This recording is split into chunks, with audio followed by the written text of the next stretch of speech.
తెలుగుదేశం పార్టీతో కేసినేని నాని తెగదెంపుల ప్రక్రియ కొనసాగుతోంది. ఏళ్ల తరబడి కేసినేని కార్యాలయానికి తరలించిన టీడీపీ పసుపు ఫ్లెక్సీలను ఎట్టకేలకు తొలగించారు. చంద్రబాబు, లోకేష్ ఫ్లెక్సీలను తొలగించగా ఎన్టీఆర్ ఫ్లెక్సీని మాత్రం తీయలేదు. తాజాగా కేసినేని నాని, శ్వేత చిత్రాలతో పాటు ఎన్టీఆర్ ఫ్లెక్సీలు ఏర్పాటు చేశారు.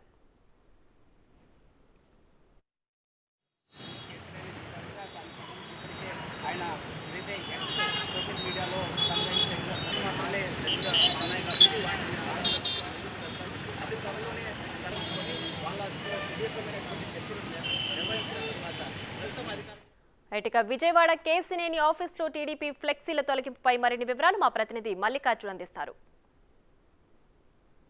తన రాజీనామాపై కూడా వెనక్కి తగ్గే ప్రసక్తి లేదంటూ కూడా ముందుకు వెళ్తా ఉన్నారు. అధిష్టానం స్పందించకపోవడంతో కూడా తన కార్యాచరణను కూడా ఒక్కొక్కటిగా అమలు చేసుకుంటూ వెళ్ళిపోతూ ఉన్నారు. ప్రస్తుతం మనం ఏదైతే విజయవాడకు సంబంధించిన లోక్సభ్యుని కార్యాలయం ఆయన ఏర్పాటు చేసుకుంటా ఉన్నారు. ఇప్పుడు 2 సార్లుగా ఆయన కూడా లోక్సభ సభ్యుడిగా కూడా ఎన్నికయ్యారు. దానికి సంబంధించి ఒక కార్యాలయాన్ని ఏర్పాటు చేసిన గతంలో కేసీఆర్ ట్రావెల్స్ దానికి సంబంధించిన భవన్గా ఇక్కడ ఉండేది. దీన్ని పూర్తిగా కూడా లోక్సభ సభ్యుని కార్యాలయం కూడా ఆయన ఏర్పాటు చేసుకోవడం జరిగింది. ఇది ఫస్ట్ దీనికి ముందున్న కేసీఆర్ భవన్కి సంబంధించిన ముందు భాగం ఇది. దీనికి సంబంధించి పార్లమెంటు పరిధిలో ఎవరైతే ఉన్నారో టీడీపీ ఇన్ఛార్జీలు కావచ్చు, ఎమ్మెల్యేలు కావచ్చు, మాజీ ఎమ్మెల్యేలు కావచ్చు, వాళ్ళందరి ఫ్లెక్సీలను కూడా ఇక్కడ ఏర్పాటు చేయడం జరిగింది. దానిపైన టీం టీడీపీ విజయవాడ అంటూ కూడా ఏర్పాటు చేయడం జరిగింది. అలాగే పైకి వెళ్ళే కొన్ని కూడా సమాజమే దేవాలయం, ప్రజలే దేవుళ్ళు అంటూ కూడా ఒక బోర్డుని ఏర్పాటు చేయడం, అలాగే ఎన్టీఆర్కు సంబంధించి జిల్లాకు సంబంధించిన ఎవరైతే అధ్యక్షుడు ఉన్నారో ఆ అధ్యక్షుడు కూడా ఏర్పాటు చేయడం, దానిపైన దానికి సంబంధించి టీడీపీ అధినేత చంద్రబాబు, తర్వాత టీడీపీలో నెంబర్ 2గా ఉన్న లోకేష్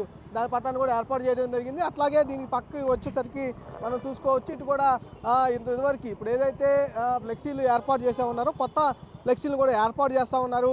పాత ఫ్లెక్సీల స్థానంలో ఇప్పుడు చూసుకోవచ్చు మనం ఇటు సైడు చంద్రబాబు అలాగే ఎన్టీఆర్ ఉన్న ఫ్లెక్సీ కూడా దీన్ని కూడా మార్చబోతా ఉన్నారు. దాని పక్కన అంతకుముందు గతంలో ఏదైతే చంద్రబాబు అలాగే ఎన్టీఆర్ అలాగే కేసినేని నాని అలా ఫోటోలు ఉంటా ఉండేవి, ఆ ఫోటోలను కూడా తొలగించేసి ఇప్పుడు ఏదైతే కేసినేని నాని కూతురు ఇప్పుడు ఎవరైతే ఉన్నారో శ్వేత ఫోటోను కూడా ఏర్పాటు చేయడం జరిగింది. అలాగే దీని పక్కనే ఇంకొక భారీ ఫ్లెక్సీ కూడా ఉంది. దానికి సంబంధించి ఆ ఫ్లెక్సీ పైన అంతకుముందు కేసినేని నాని ఫోటో పెద్దది ఒకటి ఉండేది. దీన్ని ఏదైతే టీడీపీ జెండా భుజాన వేసుకుని ఉన్న ఫోటో ఏదైతే ఉందో ఆ ఫోటో కేసినేని నాని ఫోటో ఉండేది. దాని స్థానంలో ఎవరైతే టీడీపీ పార్టీ వ్యవస్థాపకుడు ఎవరైతే ఉన్నారో ఎన్టీఆర్ ఫోటోను కూడా ఏర్పాటు చేశారు. దాని తర్వాత ఈ కూడా మొత్తం టీడీపీ ఛాయలు ఏవి కనపడకుండా కూడా మొత్తం ఆయన కేసినేని భవనానికి సంబంధించి కేసినేని భవనం మొత్తం కూడా ఆయన ఫోటోలు అలాగే ఆయన కూతురు శ్వేత ఫోటోను కూడా ఏర్పాటు చేస్తూ ఉన్నారు. అట్లాగే ఎన్టీఆర్ ఫోటోను కూడా మస్ట్గా టీడీపీకి సంబంధించి ఎవరైతే వ్యవస్థాపకుడు ఉన్నారో ఆయన ఎన్టీఆర్ ఫోటోను కూడా మస్ట్గా ఏర్పాటు చేస్తూ ఉన్నారు. ఏదైతే ఆయన క్లియర్ డైరెక్షన్ కూడా ఏదైతే ఇస్తూ ఉన్నారు, అధిష్టానం దిగిరాకపోవడంతో కూడా ఆయన టీడీపీకి నేను కంపల్సరీగా రాజీనామా చేస్తానని ప్రకటించిన నేపథ్యంలో కూడా అధిష్టానం ఇప్పటివరకు ఆయనతో చర్చలు జరపడం కూడా ఆయన ఆగ్రహం వ్యక్తం చేసినట్టు కూడా కనిపిస్తూ ఉంది. ఆయన రాజీనామాపై కూడా మరింత ముందుకు వెళ్ళే అవకాశం కూడా కనిపిస్తూ ఉంది. ఓ పక్క ఇటు జెండాలు, ఫ్లెక్సీలు అన్ని టీడీపీ కూడా తొలగిస్తూ తర్వాత తన ఎంపీ పదవికి కూడా రాజీనామా చేసిన తర్వాత టీడీపీ సభ్యత్వానికి కూడా రాజీనామా చేస్తానని కూడా ఆయన గతంలో ప్రకటించారు. అదేవిధంగా ఆయన ముందుకెళ్తున్న పరిస్థితి కనిపిస్తూ ఉంది. కెమెరామ్యాన్ వినయ్తో మల్లికార్జున, బిగ్ టీవీ, విజయవాడ.